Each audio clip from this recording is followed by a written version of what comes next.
Hey, everybody, welcome back to the High Conflict Co-Parenting Podcast with Brooke Olson and Charlie Jewett. Today we're recording episode 78, Brooke, and you've got this one entitled High Conflict, an Epidemic Perspective. So, epidemic, that's a kind of a powerful word, right? Yeah, well, we've been playing around a little bit with what's going on with the coronavirus and stuff. So I was inspired to bring Oh, that there you go. There idea you in go. here a little bit. But before we start, I want to talk a little bit about kind of where we're going to change things up here a little bit with our format moving forward. We've been getting some questions through our Facebook page a little bit. It's the High Conflict Support for Parents Facebook page, and you can find us at Divorce support, is that right? High Divorce conflict Support. divorce support? Correct. Got it. And you can, do a search for our group at High Conflict through Facebook.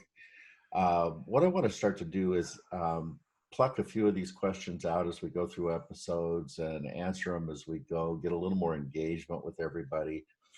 And what we're also going to begin to do through the Facebook page, through our group, through our High Conflict divorce support group, is to about once a month have a Facebook Live session Nice. where people can come in and engage with me directly. So if you're a part of that group, you'll get the notifications on Facebook to know what's happening and when we're doing it.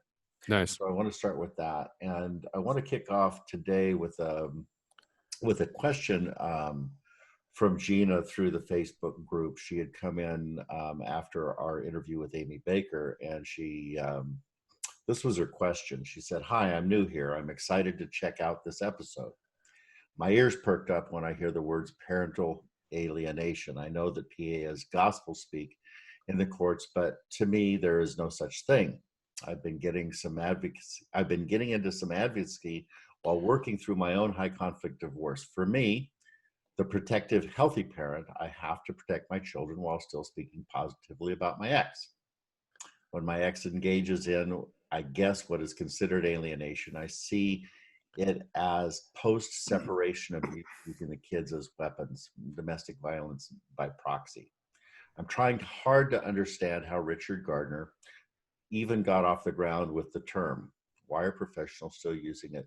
PA is not a thing."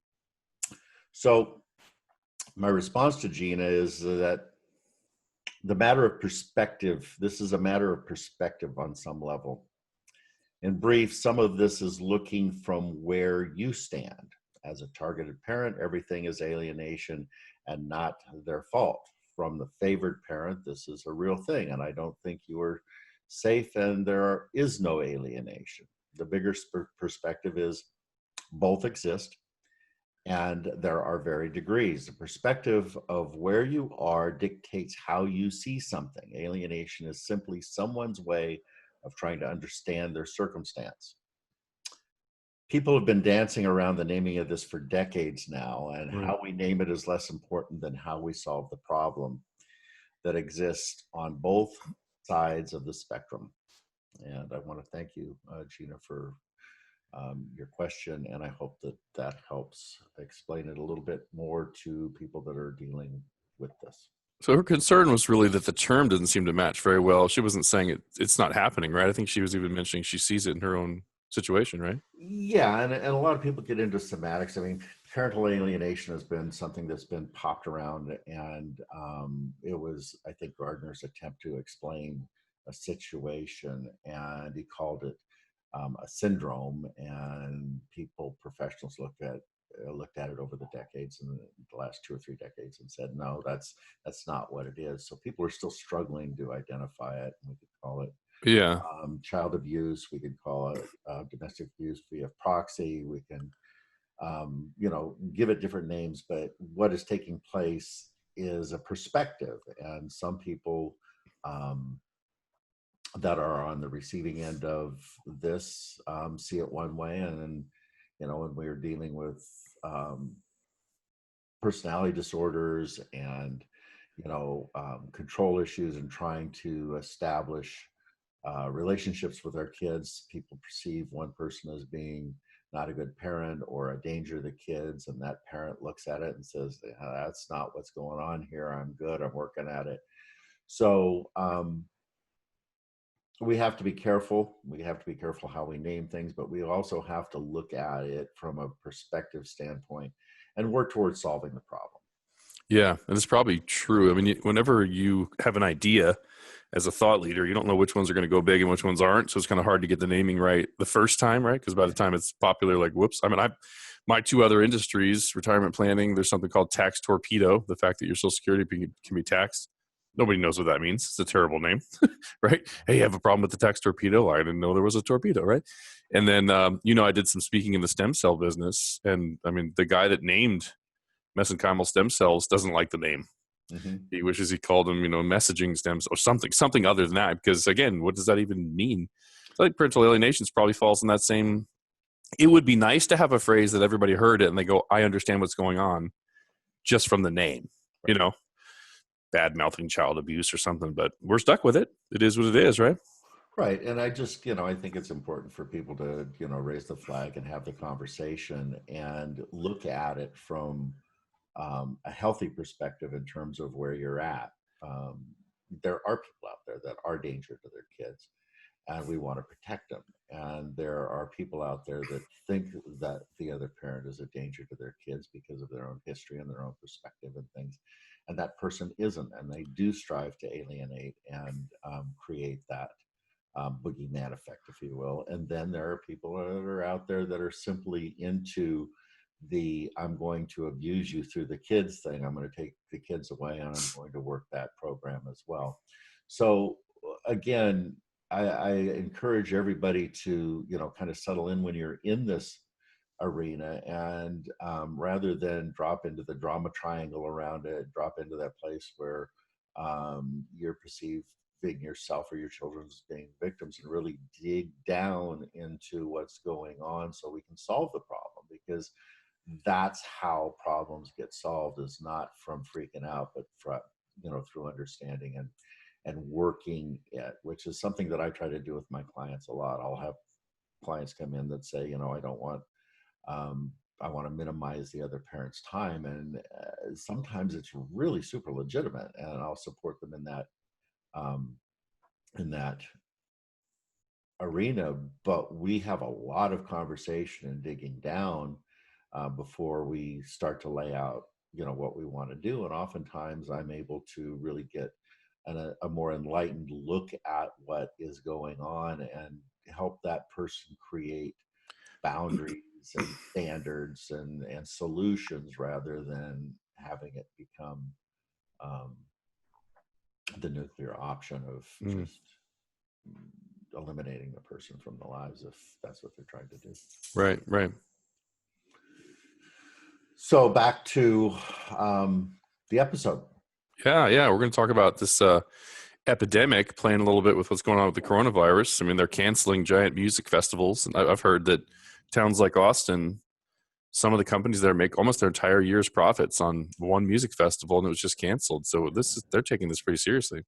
Yeah, and it would be nice. It would be really nice because this is an epidemic. This high conflict piece is an epidemic in our society. It affects millions of people annually, and the costs are huge as people go through it. So if we could start to treat this similarly, it would be an awesome piece for society to help things start to begin to change. But we want to look at the term epidemic and what does it really mean? It's a term that's often broadly used to describe any problem that has grown out of control.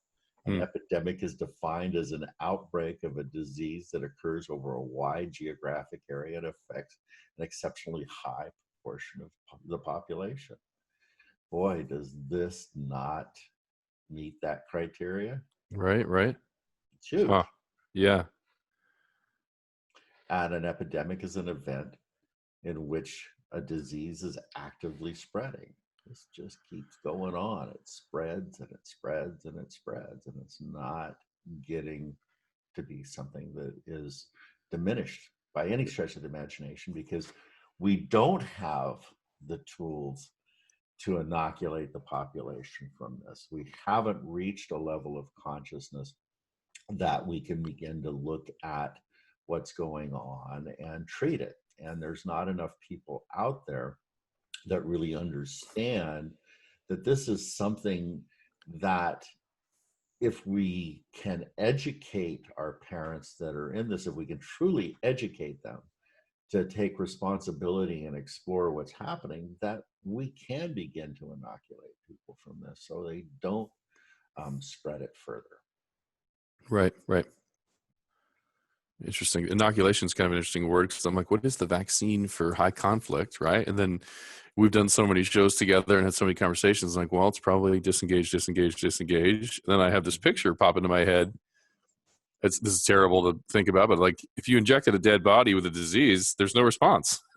Right. It doesn't fight back. The immune system's not Mhm. there and active to enter into the battle, right? And we choose not to be in that battle through disengage, disengage, disengage. So that is part of the inoculation. It's a conscious choice to not battle, right? Right, right. And your wording there was perfect, Charlie, because I was just sitting here listening to you going, consciousness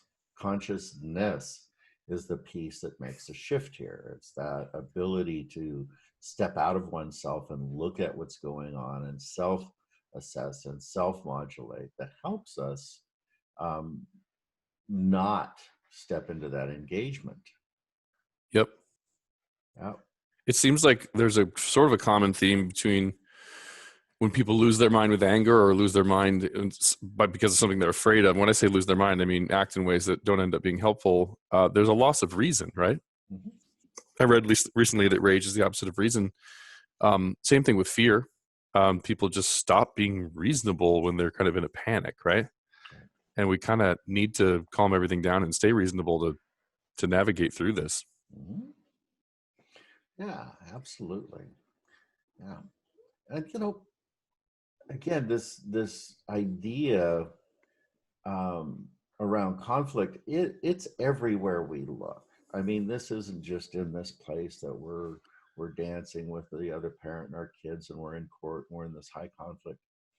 It's everywhere we look, and if we come unconsciously into contact with someone that's in conflict, if we're not paying attention to that other person that's in conflict, that's driving their own world, we become affected or infected by it. I mean, this is highly contagious. We step into a room where there's people yelling at each other, or there's a tension field of conflict, and we are instantly affected by it, and it changes our mood. It can change how we engage with the next person.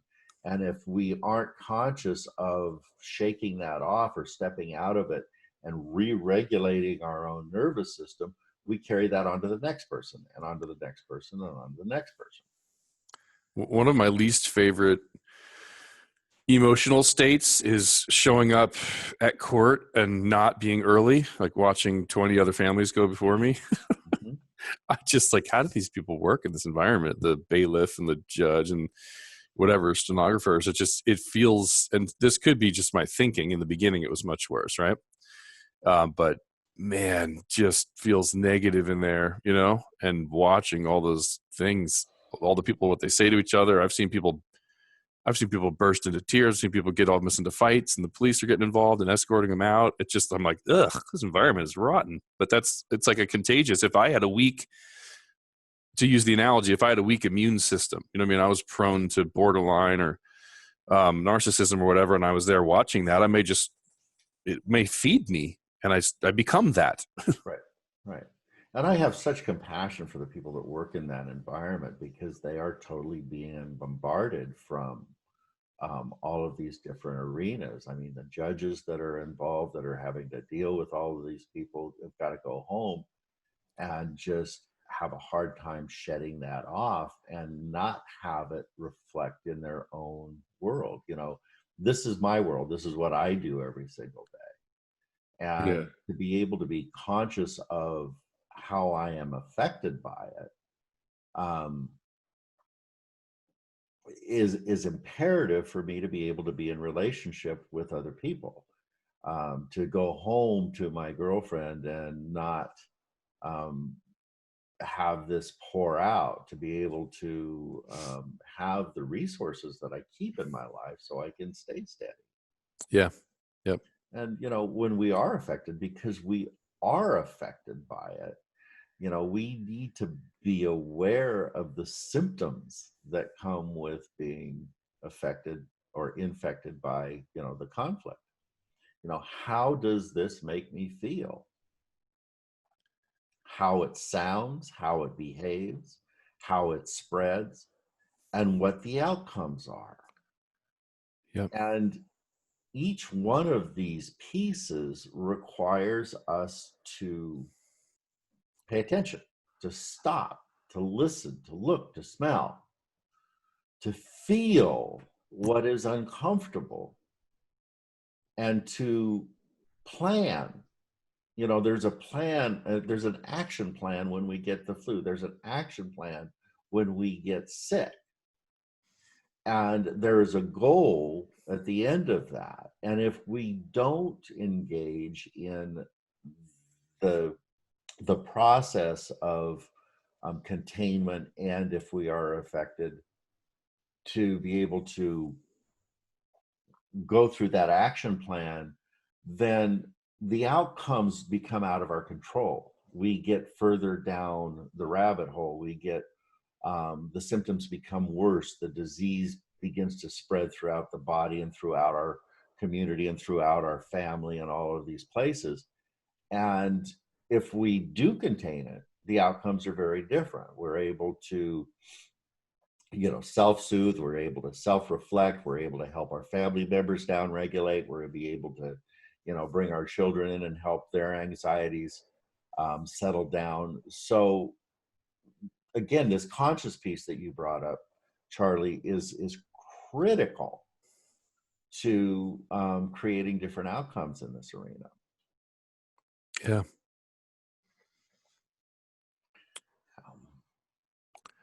We need that mind like water, right? You remember that analogy from martial arts?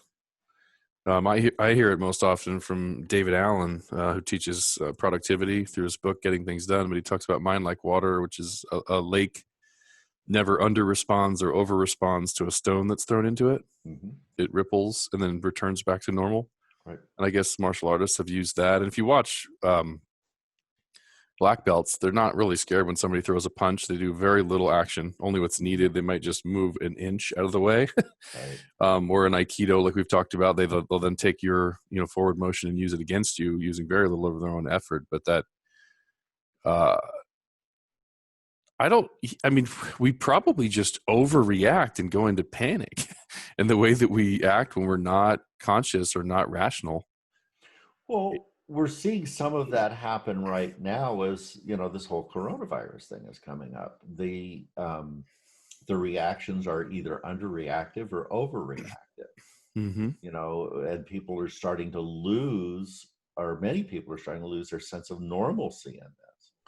And we have to create, we have to pay attention to having some sense of normalcy in our lives. Otherwise, we are going to freak out. We are going to do things that aren't needed, that are going to have unintended consequences, or we're going to underreact and just kind of ho-de-do this thing and go down the street and go and everything is just fine and groovy, and be infected by it and spread it by being unconscious. So, this is very much the same set of circumstances that comes with any pandemic or epidemic that we look at. Yeah, it is what it is, but it's not worse than it is, right? Got it. So, again, we need to know how to prevent this stuff.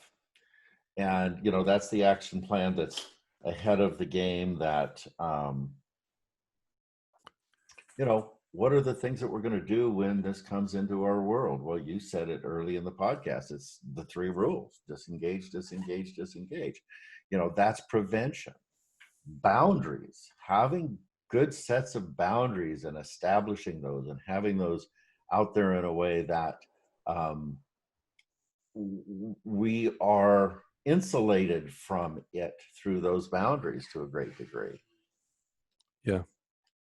And importantly, is asking others in the relationships that we have to do the same thing that we're doing, to have them disengage from it, to have them have good boundaries, and to have them not propagate the problem.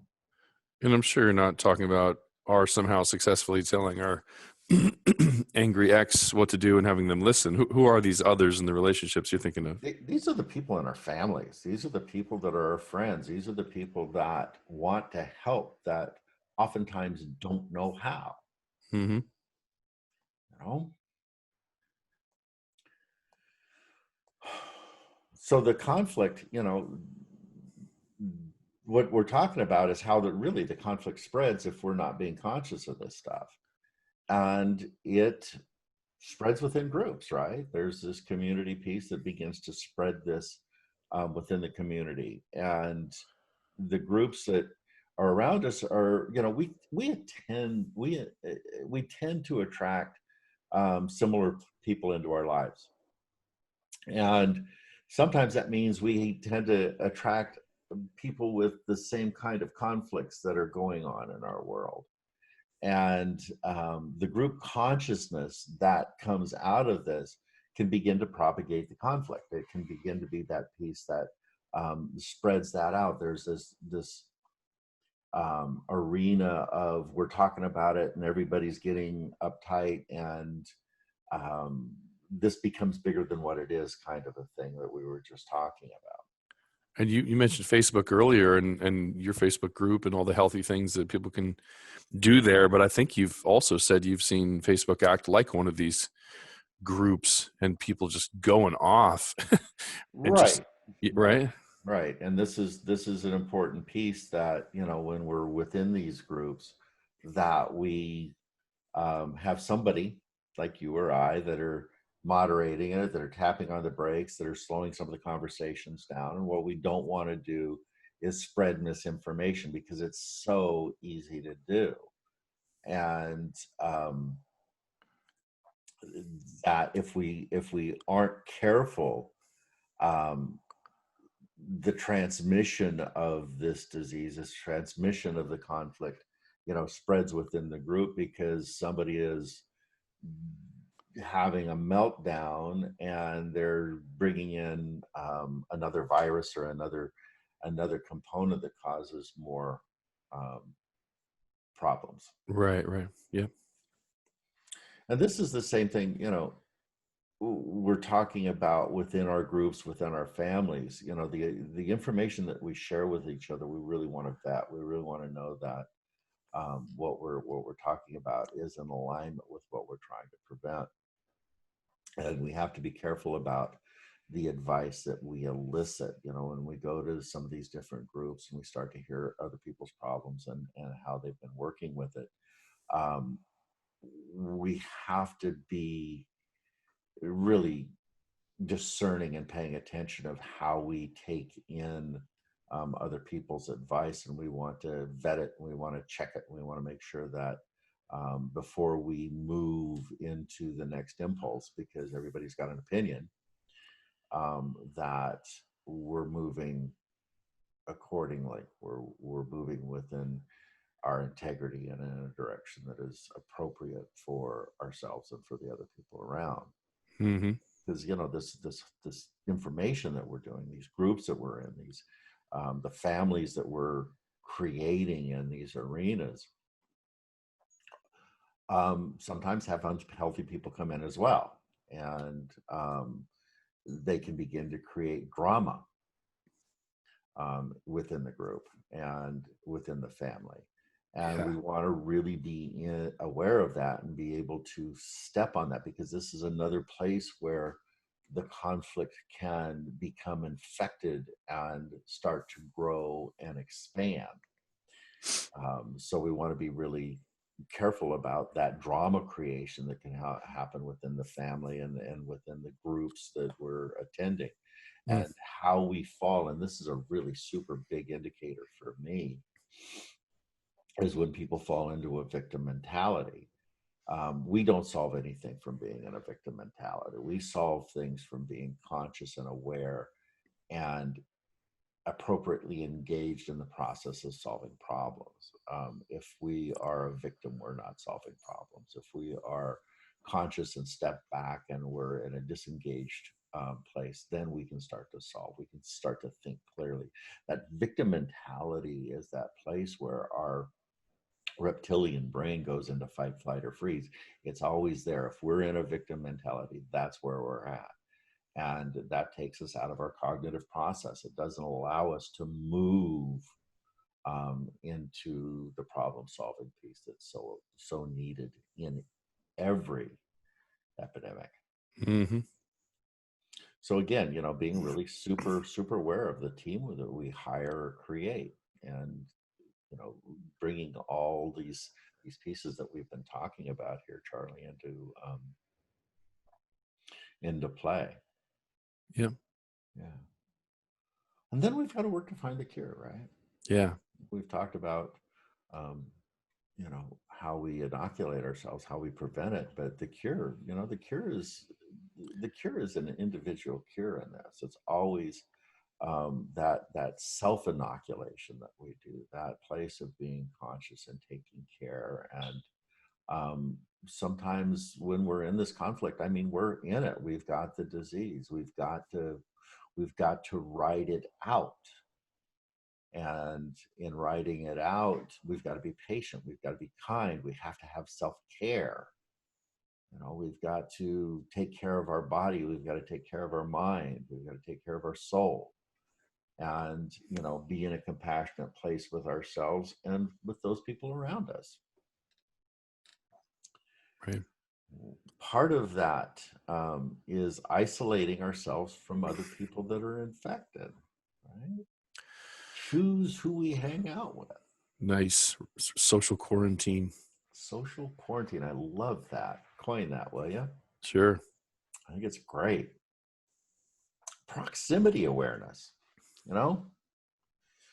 not transmitting this stuff to our children. Mm-hmm. That's the next generation of infection. And it mutates. Yeah. And it expands. And it has other things that come along with it. So it's really super important to pay attention to not transmitting to the children. They're the most susceptible and they are the biggest carrier. Yeah.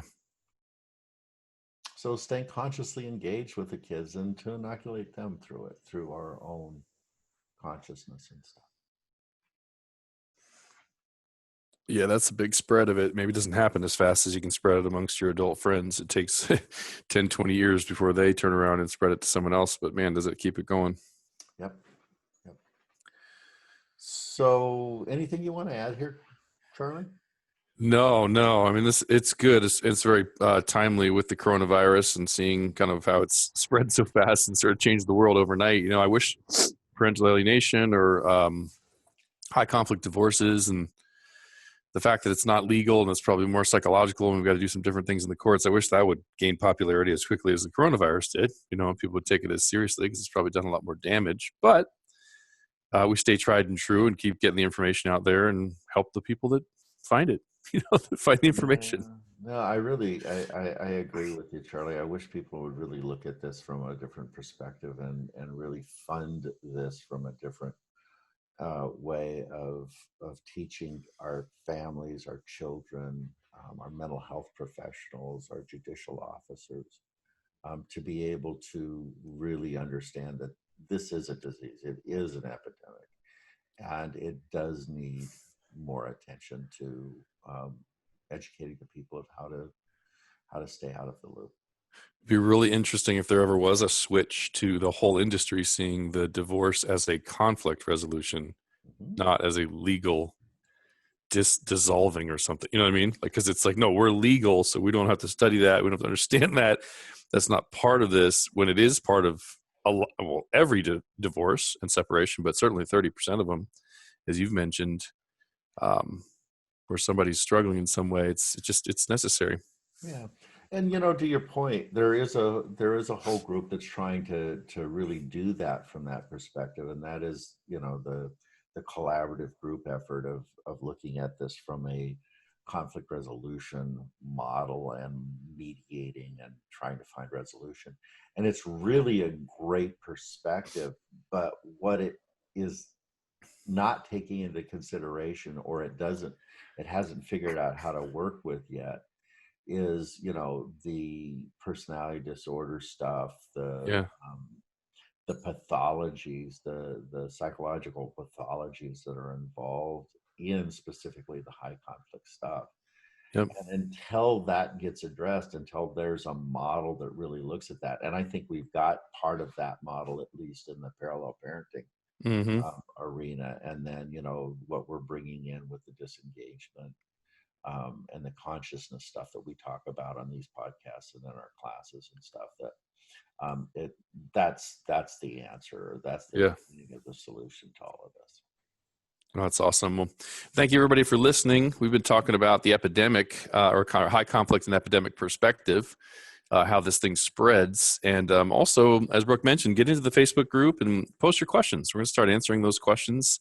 I don't know, one a week or whatever pace we want to go at. Maybe, Brooke, maybe your next book is 100 answers to questions or something, But tune into the Facebook page. And that sounds like also, Brooke, you're going to do some Facebook Live stuff, which will be exciting. Yeah, no, we're going to really we're going to step that up a little bit and Perfect. have a little more interaction and try to create a little more consciousness around it again. And that's the high conflict divorce support for parents. And that's it's a private group. You have to ask to join. And, we've got some rules in there about how we communicate. So come check us out. Very good. We'll see you guys there. Bye.